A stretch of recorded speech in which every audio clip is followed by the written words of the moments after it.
Bonjour à tous. Alors ce petit enregistrement un petit peu plus particulier concernant donc l'usage de la calculatrice.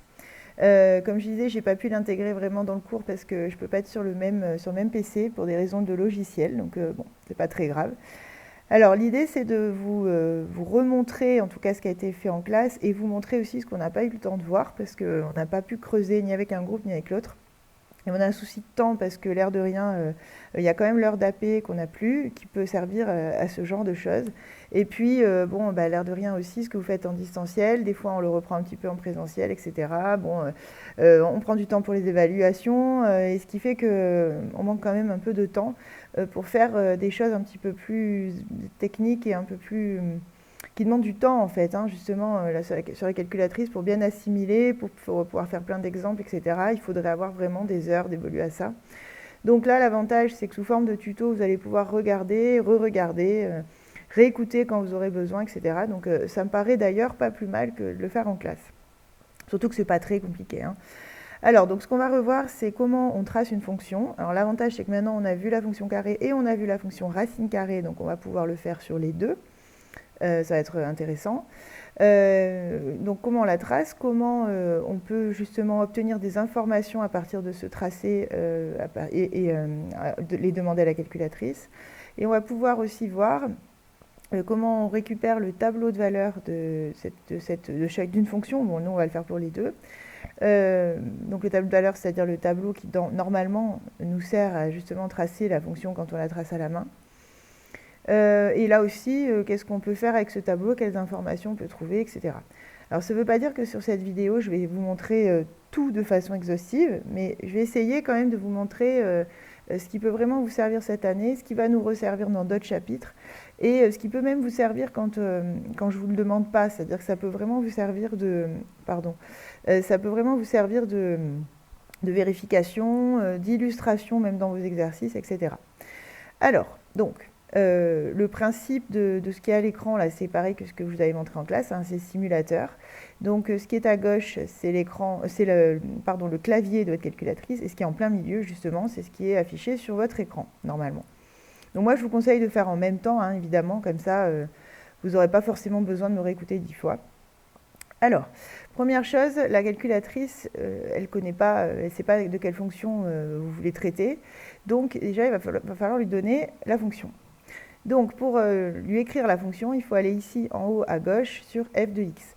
Que vous ayez une 83 ou une 82, normalement, tout ce que je vais expliquer, sauf cas exceptionnel, et je le dirai à ce moment-là, est valable. D'accord? Donc, même si là, c'est le clavier de la 83, sachez que pour la 82, c'est pareil. Et d'ailleurs, il me semble que, voilà, si besoin, je peux basculer sur la 82. C'est l'ancienne, hein. C'est l'ancienne 82, mais qui correspond assez enfin un peu plus à la nouvelle, en tout cas, que la 83. Bon, mais ça, c'est vraiment si besoin. Alors, donc, vous allez en haut à gauche sur f de x. Là, s'affiche y1 égale, y2 égale, y3 égale. Donc là, vous reconnaissez normalement les équations de courbe, puisqu'on a dit dans le cours à 2 reprises que la courbe de la fonction carré, par exemple, elle avait pour équation y égale x carré. La courbe de la fonction racine carrée, y égale racine de x. Donc là, vraiment, justement, on rentre des équations de courbe qui correspondent, comme elles vont représenter les fonctions, elles correspondent bien aux fonctions. Donc en gros, là, vous rentrez l'expression de la fonction qui vous intéresse. Donc ici, nous, c'est x au carré, donc x, et vous mettez, pardon, je le fais au clavier, ça passe pas bien, donc je vais le faire là. Alors x, c'est ici, là, à côté du alpha, et le carré, normalement, ça vous l'avez déjà repéré, il est là. Voilà. Et quand c'est bon, vous mettez entrée ou pas d'ailleurs, hein, ça ne changera rien. Mais entrée vous permet de passer à la deuxième ligne si jamais vous devez rentrer une autre fonction.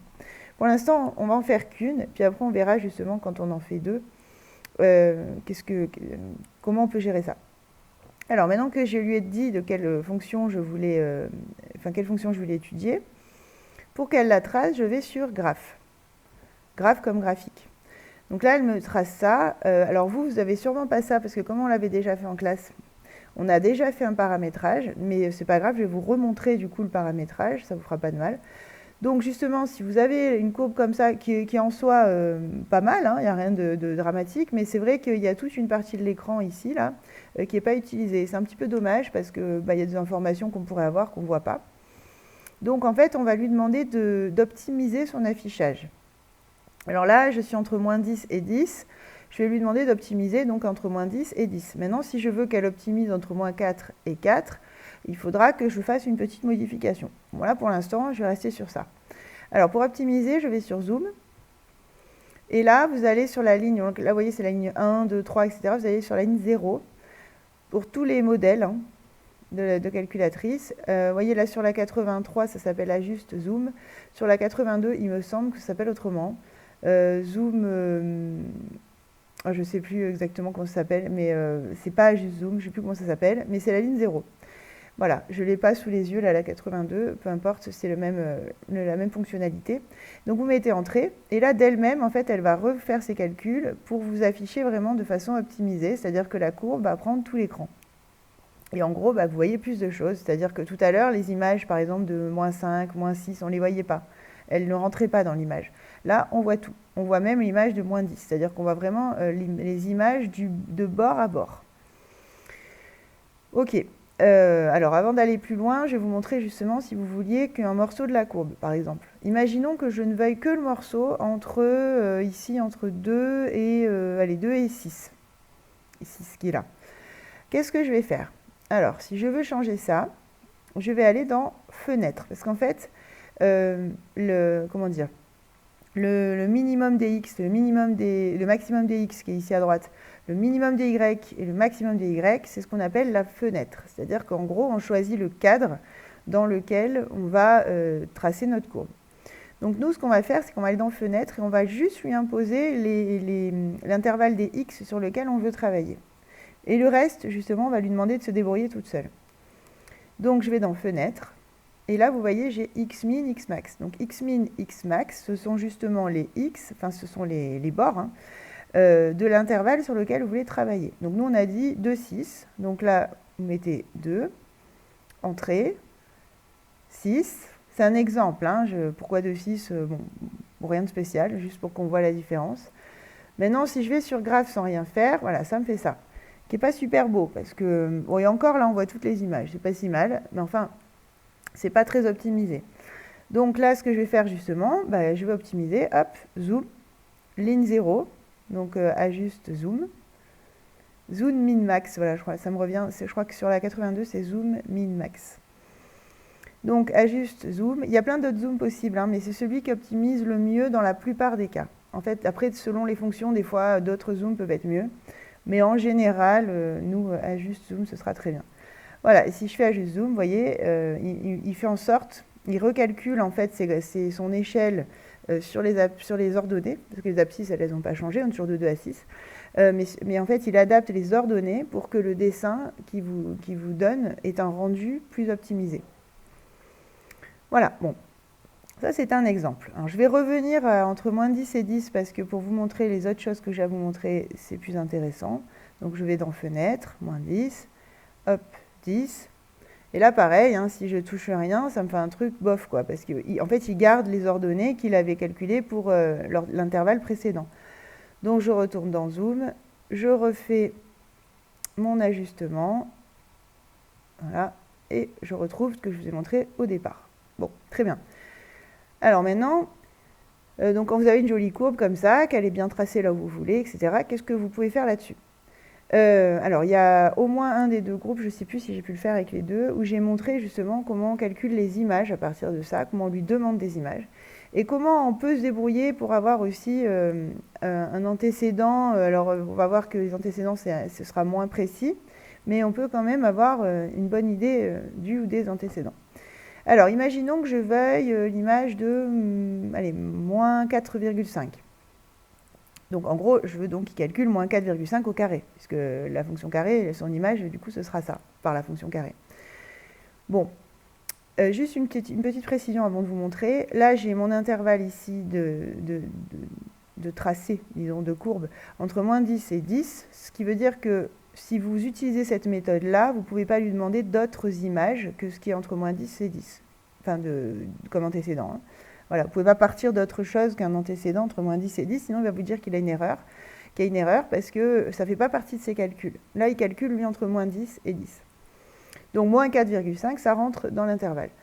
Alors, comment je fais? Je vais sur trace. Alors d'ailleurs, en même temps, je vais vous montrer ce que fait trace. Trace, justement, ça vous affiche un petit papillon, là, voilà. Et en fait, quand vous utilisez les flèches directionnelles gauche-droite, ben, ça vous permet de vous déplacer sur la courbe assez facilement. Et vous voyez qu'à chaque fois, vous avez un affichage en bas. Vous avez le X, hop, le Y que ça donne, c'est-à-dire antécédent, image, à chaque fois. Donc là, je suis en train de voir que l'image de 5,75, c'est égal à 33,1496, etc. Voilà. Le problème qu'il y a, c'est que, je pourrais me balader comme ça, aller jusqu'à moins 4,5, on peut essayer. Il faut que je vous montre quand même le problème qu'on a. Le problème qu'on a, c'est que, vous voyez, il me donne soit moins 4,39, soit moins 4,54. Parce qu'en fait, lui, quand il trace la courbe, il va partir donc du premier bord et il va calculer plein de points. Mais il ne peut pas non plus calculer l'infinité des points qui existent. Ça, c'est pas possible, puisque justement, il a une infinité, il ne s'arrêterait jamais. Donc, il choisit ce qu'on appelle un pas, c'est-à-dire il va avancer de temps en temps. Donc là, apparemment, il avance à peu près de 0,05 en 0,05. C'est un pas qui est tellement petit qu'en fait, à l'œil nu, après, on a l'impression que c'est une vraie courbe. Mais en réalité, ce n'est pas tout à fait continu, c'est-à-dire qu'il y a des vides, c'est juste qu'on ne les voit pas. C'est vraiment des points qui sont collés les uns après les autres. Et si vous vous approchez un petit peu de l'écran, vous en rendez compte. On le voit bien par là, par exemple. Hein. On voit bien que ce n'est pas tout à fait lisse quand même. Hein. Voilà, et donc ça vient de là, c'est-à-dire ces espèces de pixels qui ont été collés les uns aux autres, qui font la courbe. Et donc si je veux moins 4,5, alors je peux avoir de la chance, ça peut tomber dessus, mais c'est assez rare qu'on ait cette chance-là, que ça tombe pile poil. Et donc je vais avoir une approximation, mais pas vraiment le moins 4,5. Mais tant que c'est une image, il y a une manière de le faire. Si vous ne trouvez pas celle que vous voulez en vous baladant, ce n'est pas un problème. Vous pouvez, quand vous êtes sur trace, attention, il faut bien être dans le mode trace, sinon ça ne marche pas. Quand vous êtes sur trace, vous pouvez directement entrer un nombre. Donc là, vous voyez, je mets moins 4,5, donc je me dirige sur le moins, et vous voyez, ça affiche une petite fenêtre là, de dialogue, et il attend la suite. Donc moins 4,5, et je mets entrée, et en fait là, il va vous calculer le point qui lui manque, qu'il n'avait pas vraiment. Et hop, voilà, il fait le calcul, et ils vont avoir le résultat. Donc là, on a le résultat. L'image de moins 4,5, c'est 20,25. Vous pouvez vérifier, moins 4,5 au carré, donc moins 4,5 fois moins 4,5, ça fait bien 20,25. Voilà, je peux calculer ce que je veux avec ça. Je peux calculer, je ne sais pas moi, le carré de racine de 5. Voilà, donc je prends la racine ici en bleu au-dessus du x carré. 5, je ferme la parenthèse, entrée. Voilà, il calcule, il vous trouve 5. En effet, racine de 5 au carré, ça fait 5. Ce qu'il écrit ici, c'est juste une valeur approchée de racine de 5. Parce que comme il est sur un tracé, en réalité, ce sont des valeurs approchées qui sont utilisées, puisque racine de 5, la machine, elle ne sait pas vraiment à quoi c'est égal, elle n'arrive pas à le placer. Donc, c'est des calculs approchés qui sont faits, mais qui sont quand même très précis, à tel point que l'image qui vous renvoie, c'est bien 5. Voilà, donc ça, c'est pour les images. En revanche, si vous voulez les antécédents, c'est un petit peu plus compliqué. Alors, il y a deux façons de faire. Je vais vous montrer les deux, puisque là j'ai le temps. On est sur la vidéo, c'est pas comme en classe, on est toujours pris par le temps et la sonnerie. Alors, imaginons que je veuille... alors là, vous voyez, les images, elles vont, si on se balade un peu, elles vont de 0, 0 ça va être le plus bas. Elles vont de 0 à... donc quand je monte vraiment, la dernière image, c'est l'image de 10, donc c'est 100. Donc on est en gros de 0 à 100. Donc je peux me permettre de chercher des antécédents d'un nombre entre 0 et 100. Par exemple, allez, 50. Voilà. Imaginons que je cherche un antécédent de 50. On l'a déjà fait, normalement, c'est racine de 50 et moins racine de 50. Ça, il ne nous le dira pas. Est-ce que vous avez bien compris que sur les graphiques, là, les racines, on oublie. Mais on peut peut-être avoir une valeur quand même approchée de racine de 50 ou moins racine de 50. Alors, comment on pourrait faire? Il n'a pas de, ça je le précise directement, chez TI, il n'y a pas, on n'a pas de fonctionnalité directe qui nous donne les antécédents. Donc, une première manière de faire, qu'en général vous aimez bien, c'est de vous balader et vous attendez de trouver y égale 50. Voilà, donc c'est une manière de faire. Donc, vous voyez, là on voit qu'on est autour. Alors, le problème c'est qu'on voudrait 50 et pas 50,7, c'est ça le souci. Donc là, bon, bah, vous voyez, je suis à 7,1. Alors, je vois bien que 50, c'est juste un petit peu avant. Alors, je vais tenter un X un peu plus petit. Par exemple, 7, allez, 0,07. Voilà, c'est un petit peu plus petit. Ah là, je suis bien tombée. 49,98, c'est quasiment 50. Donc, j'aurais du mal à avoir plus précis. Donc, bon, là j'ai eu de la chance, mais j'ai pas fait exprès, hein. Sinon, bah, vous tâtonnez un petit peu en fait, hein, c'est-à-dire que vous voyez, en fait, vous demandez de calculer des images de x qui sont très proches, de sorte à tomber sur quasiment 50. Et vous allez avoir une bonne valeur approchée. Donc là, en valeur approchée, on pourrait dire qu'un antécédent de 50, c'est 7,07. Et comme, bon ça vous êtes censé le savoir, la courbe elle est symétrique, bah, l'autre ce sera moins 7,07. Vous n'êtes pas obligé de refaire évidemment l'opération de l'autre côté. Voilà, donc ça c'est une façon de faire. Après, il y en a une autre qui est plus rationnelle, plus mathématique, qui vous donne quelque chose de plus précis. Maintenant, il faut juste s'en souvenir. Elle n'est pas très difficile, mais il faut s'en souvenir. En fait, si je veux les antécédents de 50, je ne sais pas si vous vous souvenez, je vous l'ai fait moi au tableau, ça revient en fait à tracer au niveau de 50 une droite et à chercher les abscisses des intersections.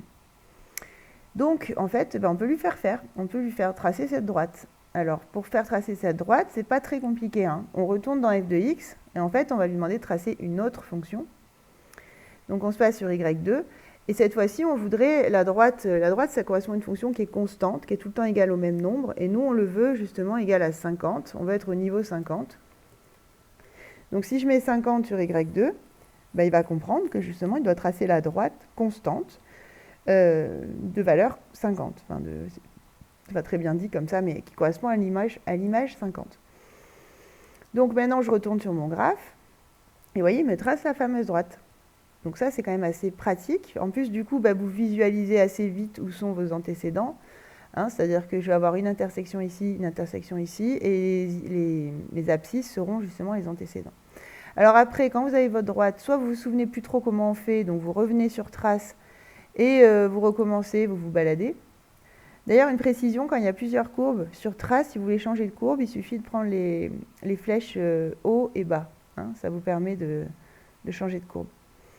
Bon, voilà, donc ce que je voulais dire, c'est qu'après, bah, vous pouvez recommencer, vous balader, et ça va être la même idée que tout à l'heure, hein, c'est-à-dire que... Ah, pardon. Vous allez donc essayer de chercher à vous approcher le plus possible de la droite rouge. Donc exactement la même chose que tout à l'heure. Après, il faudra tâtonner un petit peu, chercher l'abscisse qui vous permet d'être le plus proche de l'intersection. Ou bien, là pour le coup, on a une fonctionnalité qui cherche les intersections entre plusieurs courbes. Donc ça, c'est vachement pratique. Alors pour ça, vous allez ici dans Calcul, vous voyez en bleu, Seconde, Trace. Ça vous permet de récupérer ça. Vous avez donc la ligne 5. Alors je ne sais plus sur la 82 si c'est la ligne 5, mais ça y est. Donc voilà, vous cherchez intersection. Et là, il vous demande, vous voyez, il écrit première fonction. Quelle première fonction? Bon, on n'en a que deux, hein, donc ça ne va pas être bien compliqué. Donc la bleue, oui. Donc je mets entrée. Là, ça veut dire que oui, je prends y1 pour la première. Après, il me propose y2 pour la deuxième. Oui, ça me va. Et après, il me demande de où à où il doit chercher.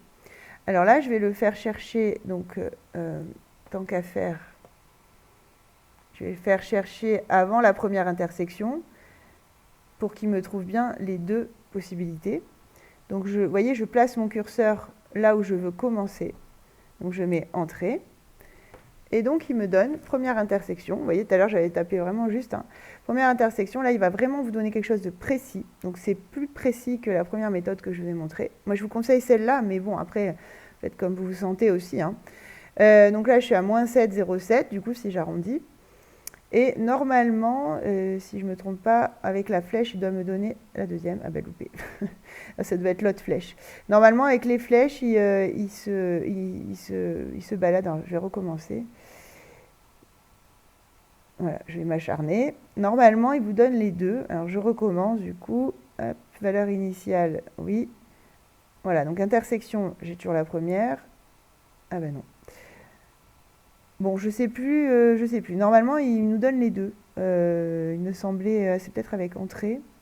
Allez, je réessaye encore une fois. Après, j'arrête. Après, tant pis, je chercherai, je vous dirai en classe. Ça fait un moment que je ne l'ai pas fait. Deuxième intersection, valeur initiale. Intersection, donc la première est là. Peut-être qu'il faut mettre entrée. Non. Bon. Tant pis, c'est pas grave, j'arrive pas à trouver comment... Parce que normalement, il peut pas basculer d'une intersection à l'autre. Bon, tant pis. C'est pas très grave. Au pire, vous le faites évidemment 2 fois. Hein. Si vraiment vous n'arrivez pas à basculer, vous le faites une fois avec valeur initiale ici, une fois avec valeur initiale ici, et il va vous donner du coup en 2 fois vos 2 intersections. C'est pas grave. Bon, voilà. Donc là, je vous ai montré du coup finalement comment on peut faire pour avoir des images et des antécédents avec la calculatrice de façon quand même assez précise. Dans les 2 cas, vous avez quand même une méthode qui vous permet de trouver quelque chose de précis. Voilà, maintenant, tant que j'y suis, je vais vous faire afficher racine de x. Au moins, on va retrouver ce qu'on a vu dans le cours. Alors, ce qu'on va faire, c'est qu'on va laisser x carré. Et je vais enlever 50, qui ne nous sert plus cette fois.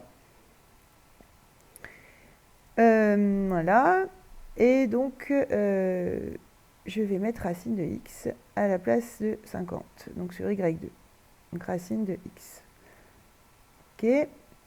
Donc là, si je fais ça, je vais vous montrer, hein, comme ça on va voir. Donc voilà, vous voyez le souci, c'est qu'il m'affiche 2 courbes. Alors bon, forcément, c'est bien optimisé pour la bleue, pour la fonction carré, parce que c'est ce que j'avais fait au départ, mais alors la rouge, on ne voit rien du tout. Ce qui est logique parce que la fonction racine carrée n'a pas du tout la même allure, pas du tout le même type d'image, pas du tout le même type de croissance. C'est-à-dire que la fonction racine carrée, elle est croissante, certes, on l'a vu dans le cours, mais elle croît très faiblement. C'est ce que je vous disais, à un certain moment, on a même l'impression qu'elle stagne, alors qu'elle ne stagne pas. Alors que la fonction carrée, elle croît très très vite, et de plus en plus vite. Donc forcément, quand je vais essayer de les tracer sur un même graphique, c'est pas génial, hein, forcément.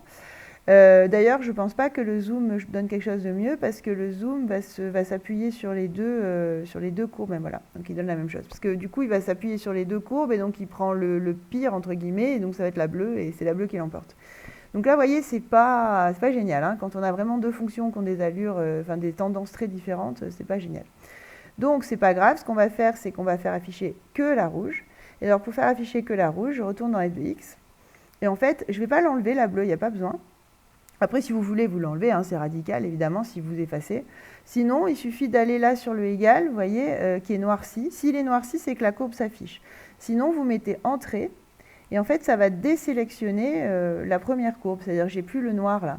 Et donc, ça veut dire que je ne vais afficher que la rouge, que la Y2. Voilà, donc ça, bon, vous le faites comme vous préférez, peu importe. Vous pouvez aussi enlever carrément Y1, mettre racine de X sur Y1, enfin... Il y a plein de façons de faire. Bon, ça, là, je vous en montre une qui vous permet de ne pas effacer vos fonctions, mais vous pouvez aussi les effacer. Voilà, donc là, bon, je me retrouve avec ça. Forcément, c'est pas génial. Donc, je vais lui demander... déjà, je vais mettre une fenêtre. Je vais la changer parce qu'entre moins 10 et 10, ça ne sert à rien, puisque de moins 10 à 0, ma fonction racine carrée n'a pas d'image, puisque je rappelle que son ensemble de définition, c'est 0 plus infini, c'est-à-dire que racine de x n'accepte que des x positifs. Donc, je vais mettre dans la fenêtre quelque chose comme... je peux me mettre carrément à 0, hein, je me mets à fleur. Donc, je vais mettre de 0 à... on peut aller un peu plus loin que 10 pour avoir un peu plus d'images, là, parce que comme racine carrée va pas vite, on va prendre 25, ça me paraît bien. Et donc, je lui demande un zoom, je vais le faire direct, hein, là, même pas je fais afficher l'étape. Je fais ajuste zoom, donc, et hop, voilà. Et là, on retrouve exactement ce qu'on a dans le cours. Je ne sais plus dans le cours d'ailleurs si j'ai fait tracer. Oui, c'est peut-être ça d'ailleurs. J'ai peut-être fait tracer entre 0 et 25, voire même peut-être plus, je ne me rappelle plus. En tout cas, ça ressemble à ça. Donc on retrouve vraiment cette allure de la racine carrée. Et après, même principe. Si vous cherchez des images, c'est exactement pareil. Trace. Vous pouvez vous balader et lire donc des coordonnées de points, c'est-à-dire antécédent, image. Vous pouvez calculer des images précises. Par exemple, si je veux la racine de 6, hop, je mets 6, il me renvoie le résultat. Si je veux l'image de un truc entre 0 et 25, hein, puisque ma fenêtre c'est 0,25, vous voyez, si je mets 30 par exemple, je vous montre quand même. Il va me dire, voilà, non valide, parce que je ne suis pas dans l'intervalle. J'ai fait tracer la fonction entre 0 et 25, donc je ne peux lui demander que des images entre 0 et 25.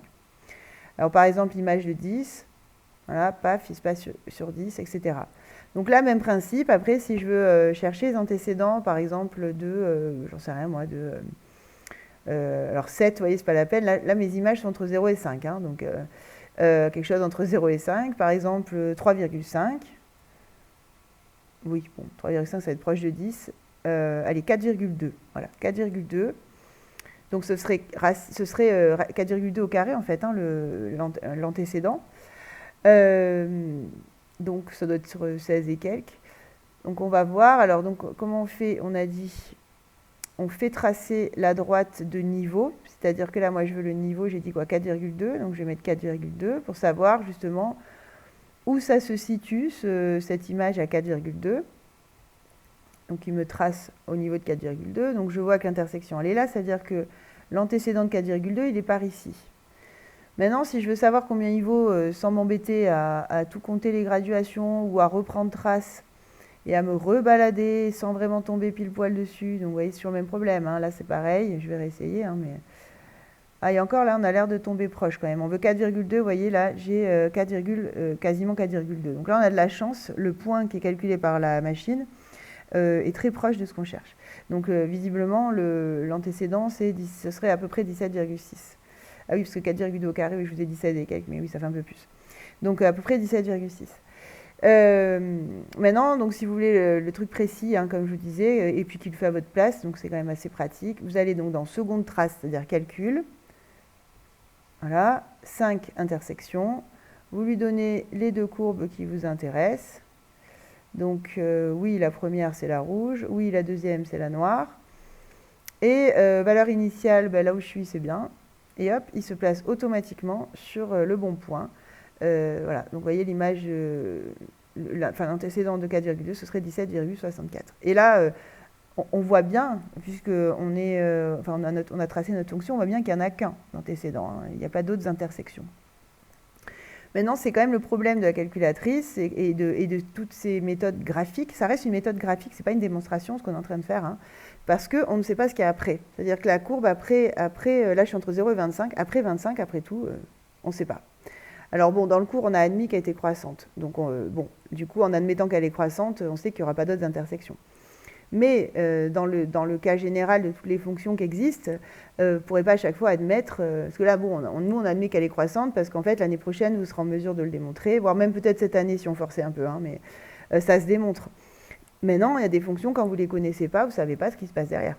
Donc c'est le souci des méthodes graphiques, c'est qu'après tout, je ne sais pas s'il n'y aura pas une autre intersection, je ne sais pas ce que fait la courbe après, peut-être qu'elle redescend, qu'elle va être décroissante après et que j'aurai une autre intersection. Mais en tout cas, sur la fenêtre 0,25, donc sur l'intervalle 0,25, là, clairement, même si on ne l'a pas formellement démontré, on peut quand même être sûr qu'il n'y a qu'un antécédent et qui vaut donc 17,64. Ce qui est quand même pas mal. Voilà. Ok, bon, j'ai presque fini. Maintenant, il faut juste que je vous montre ce que ça peut donner en termes de tableau, puisqu'elle est aussi capable de vous générer tout le tableau avec plusieurs options, justement. Alors, donc le tableau, alors ce que je vais faire, c'est que je vais... C'est pas pour rien que je n'ai pas enlevé x carré tout à l'heure, parce qu'en fait, c'est lié. Quand vous voulez faire afficher le tableau qui correspond à une fonction, il faut rentrer les fonctions dans f de x, comme je l'ai fait là, et comme on l'a déjà fait pour le graphique. Donc le début est le même. Il vous faut les fonctions dans f de x. C'est toujours au même endroit que vous rentrez vos fonctions, que ce soit pour le tableau ou pour le graphique. Donc du coup, je vais resélectionner x carré pour qu'elle apparaisse dans le tableau. Je vais enlever en revanche 4,2 parce que c'est pas ça qui nous intéresse. Et voilà, donc je vais garder mes deux fonctions. Donc il y en a une qui est bleue, une qui est rouge. Et je vais aller dans le tableau. Alors le tableau, lui, il appelle ça la table.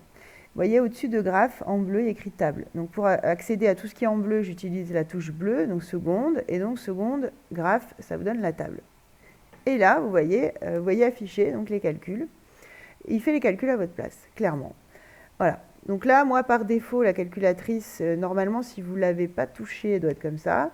Donc 0, 1, 2, 3, 4, 5, etc. Donc ça, ce sont les valeurs de x. Et en bleu, j'ai les images de la fonction 1, donc la fonction carré. En rouge, j'ai les images de la fonction 2, c'est-à-dire la fonction racine carrée. Et donc, ça génère bien un tableau de valeurs. Après, vous pouvez vous balader dans le tableau avec les flèches. Hein. Voilà. Vous pouvez même aller au-delà de ce qui avait été prévu, c'est-à-dire moins 1, moins 2, moins 4, etc. Alors là, pourquoi ça vous renvoie une erreur ici? Parce que la racine, justement, n'existe pas pour des x négatifs. Là, on revoit encore l'ensemble de définitions. Là, on comprend bien ce que c'est. Elle n'est pas définie pour les x négatifs, donc je n'ai pas d'image. Et donc, en effet, j'ai des images à partir de 0, ce qui veut dire que l'ensemble de définition commence bien à 0. En revanche, pour le carré, tous les nombres ont un carré, même les négatifs, donc j'ai des images à chaque fois. L'ensemble de définition, c'est R, c'est tout le monde. Voilà, donc le tableau de valeurs est assez facile à générer.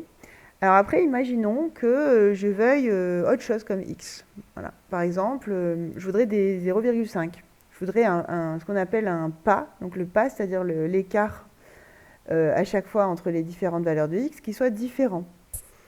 D'ailleurs, c'était pour la fonction carré, je vous en avais mis des virgule 5 dans le tableau aussi. Donc ça serait bien de pouvoir générer ça. Eh bien, vous pouvez. Alors, pour changer ça, en fait, on va paramétrer le tableau différemment pour pouvoir lui demander justement de commencer à tel nombre, d'aller de temps en temps, etc. Parce que ça aussi, vous pourriez avoir envie de commencer à 200. Il y a certains exercices où ça arrivera, hein, vous verrez, on n'est pas toujours autour de 0 comme on a l'habitude de l'être dans le cours. Et évidemment, vous n'allez pas parcourir votre tableau jusqu'à 200 avec la flèche, c'est pas malin. Donc il y a une façon de le paramétrer. Alors ça se passe au-dessus de fenêtre, ici il y a écrit def table, définition de la table, justement. Donc seconde, fenêtre, ça vous affiche ça, configuration de la table. Alors 82 ou 83, c'est à peu près la même chose, hein. La seule différence, c'est peut-être les dénominations, je ne sais plus. Je ne sais plus si c'est écrit exactement pareil, mais en tout cas, vous avez exactement les mêmes lignes. Donc même si ça ne s'appelle pas pareil, comprenez bien que c'est la même chose, hein. Donc début table. Ah oui, il y en a qui ont table start, mais ça doit être les anciennes 82, ça. Donc je ne sais pas s'il y en a dans la classe. Normalement, je pense que les nouvelles, ouais, je pense que c'est écrit pareil. Donc début table, c'est-à-dire que vous devez lui dire justement où est-ce que vous voulez qu'il commence le tableau. Donc moi, par exemple, pour la fonction carré, dans le cours, j'étais entre moins... J'avais mis quoi d'ailleurs? Je ne sais plus, moins 4 et 4, je crois. Donc imaginons que je vais commencer à moins 4, ben là, je vais lui mettre moins 4. Alors, avec le bon moins, tant qu'à faire, ce moins-là. Voilà. Et ce qu'il y a en dessous, là, le petit triangle, c'est ce qu'on appelle un delta, c'est-à-dire un écart. En fait, on va lui donner l'écart entre les abscisses successives. Donc, si je veux, parce que là, par défaut, c'est 1, c'est-à-dire qu'il va de 1 en 1. Si je veux aller de 0,5 en 0,5, je vais lui mettre 0,5. Je vais mettre une virgule, tant qu'à faire. Voilà. Bon, les deux dernières lignes, on en parlera plus tard. Déjà, je fais ça. Et je reviens sur mon tableau. Donc, seconde, graphe, et je reviens sur mon tableau. Et là, vous voyez, le tableau a changé. Il a commencé à moins 4, et il va bien de 0,5 en 0,5. Donc là, j'ai beaucoup plus d'informations que ce que j'avais tout à l'heure. Et donc, ça permet d'être plus précis si jamais vous devez vous tracer votre courbe. Parce que du coup, avec ça, vous n'avez plus qu'à tracer votre courbe, hein. Vous avez antécédent, image, antécédent, image, antécédent, image, etc. Ça vous fait donc les coordonnées du point que vous devez placer. Voilà, après, mélangez pas le bleu et le rouge, évidemment, mais à chaque fois, vous prenez soit le bleu tout le temps, soit le rouge tout le temps, hein, pour faire votre courbe, évidemment. Et si vous avez peur de vous mélanger, vous mettez qu'une courbe à la fois. Là, je fais exprès de vous montrer ce que ça donne avec deux, mais ce n'est pas du tout une obligation de mettre les deux à chaque fois. Voilà, bon, ça je pense que vous avez compris l'idée. Après, donc ça peut servir aussi à calculer des images, alors je vais vous montrer après ça. Après, pour les antécédents, ça peut éventuellement servir, bon c'est un peu plus tordu, mais parce qu'après tout, si je veux, par exemple, trouver les antécédents de 10 pour le carré, là, donc pour la bleue, bon je vois que, vous voyez, on est entre 9 et 12, 25 ici, donc je vois que 10, il est entre les deux, ce qui veut dire que l'antécédent va être entre 3 et 3,5. Donc après, je peux changer le pas de la table. Donc je peux revenir à def table, lui dire, bon, ben moi je sais que je suis entre 3 et 3,5, donc je veux que tu commences à 3. Et je veux que tu ailles de 0,1 en 0,1 pour avoir quelque chose de plus précis. Et là, je reviens à ma table. Voilà, et là, vous voyez, il me détaille beaucoup plus en fait. Et donc là, je vais voir un peu mieux ce qui se passe. 10, il est là entre 9,61 et 10,24, donc son antécédent est entre 3,1 et 3,2. Et après, je peux recommencer à affiner encore, c'est-à-dire lui demander d'aller de 0,01 en 0,01. Et comme ça, en fait, on va encadrer, c'est-à-dire préciser de plus en plus combien vaut l'antécédent. Donc ça, c'est une technique qui est réellement utilisée, hein. Ce qu'on appelle une technique de balayage qui permet justement de préciser au fur et à mesure la valeur exacte, enfin exacte, on n'aura jamais l'exacte, mais la valeur approchée mais précise de l'antécédent. Bon, c'est pas mal. Le problème de cette technique-là, c'est qu'il faut savoir combien il y a d'antécédents. Parce que là, en fait, vous ciblez sur un, et si vous ne savez pas combien il y en a en tout, ben, vous risquez d'en donner qu'un. Donc c'est bon, voilà. Sachez que ça existe. Après, on ne pourra pas non plus l'utiliser tout le temps, mais ça existe, et notamment c'est utilisé assez régulièrement en terminale. Vous verrez pourquoi, il y a une technique qui se base là-dessus. Et un certain nombre d'exercices type bac, justement, où il y a des questions comme ça qu'il faut savoir faire. Donc bon, je vous le montre. En seconde, on ne l'utilise pas énormément, mais à connaître. Voilà. Après, donc dernière chose, je finirai là-dessus. Dans le tableau, dans DevTable, vous avez donc ces deux dernières lignes dont je n'ai pas parlé. Alors la toute dernière, vous touchez pas parce qu'en fait, ça vous servira pas. En revanche, celle qui est juste là, en gros, vous pouvez choisir donc entre automatique et à la demande. Automatique, ça veut dire tout simplement que vous lui donnez le début du tableau, le pas, et il se débrouille tout seul, il vous fait tout le tableau. Si vous mettez demande, c'est vous qui allez, donc je vais le faire, voilà, je me place sur demande, je mets entrée. C'est vous qui précisez l'antécédent qui vous intéresse à chaque fois. Donc je vais vous montrer ce que ça donne. Donc là maintenant, si je mets demande, je reviens sur mon tableau, seconde graphe. Et vous voyez, il est vide. Mais prenez pas peur, hein, c'est normal. Et là, imaginons que je veuille donc l'image de 4,2. Ah là là, pardon. Je le fais sur mon clavier, ça marche pas bien. Voilà. Hop, il remplit direct. Donc en fait, c'est vous là qui précisez. Alors ça peut être intéressant aussi, il y a des élèves qui aiment bien ça. Parce que du coup, voilà, vous êtes maître en fait, en quelque sorte, de ce que vous voulez.